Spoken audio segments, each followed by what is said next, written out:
Well, I think the most important person in the case clearly is the elder, because the elder is both literally and symbolically the person who resolves all of the issues. Some of the things I just talked about you know, what's different about doing business in an Indigenous context from doing it in a mainstream context. So he is almost symptomatic of the perfect, what I call, boundary spanner. And this, I know you're going to ask me a bit later about a couple of theoretical things, so I don't want to stray too deeply into them. But to really make any sort of venture work in any context, you have to take community factors into account. And we'll probably talk more about this later. So I'm getting ahead of myself there. But when you've taken them into account, what do you now do? You have to resolve all the conflicts that occur.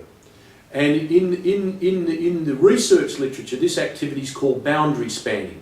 You could equally call it jumping over hurdles, getting rid of obstacles, you know, because what will come up is you will have things that seemingly, if you don't resolve them, they will destroy the business, no matter how good the business model is, no matter how much money you've got in the bank, no matter how many people are clamouring for the product. It can't happen unless those contextual factors that are blocking it get dealt with in some way.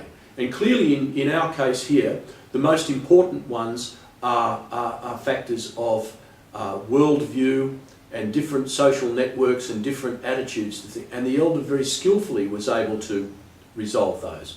So as against that, on the other side you have the white advisor, who has no cultural sensitivity whatsoever, the best will in the world, really wants to help, but without understanding all of the things that matter in a community, that the white advisor is completely at a loss. He can't understand why people aren't thrilled that we're making good money here, that we're turning it over.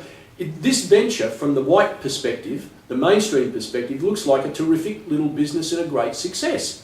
And actually, you don't have to be white only to agree with that, because the protagonist himself, the red entrepreneur, he thinks exactly the same thing. So they're characters that are representative of the simplistic mainstream view that there is no difference between Indigenous context and mainstream context. Then, of course, the good speaker is he is hugely representative of all those voices of protest that we hear, not only in Indigenous communities, but whenever a McDonald's comes to a country town in France or something, somebody who says that this venture, but really they might be saying all modern business, etc., is really a threat to our past, to our heritage, to our culture, to the land as it is, and so on. So he's very symptomatic of that type of view. So these characters, in a way, you could argue that they're contrived, and they are representative, as in a parable they should be. But I can tell you also they are very representative of many, many cases and many, many instances of people that come up time and time again. It would not be hard to think of a mainstream. We could take that example. Every time a McDonald's or a new fast food franchise is tried to be introduced in a small town in France, you get something very similar to the parable of the Teepees happening. And what usually happens, it doesn't get resolved, because you don't have a good boundary spanner like the elder.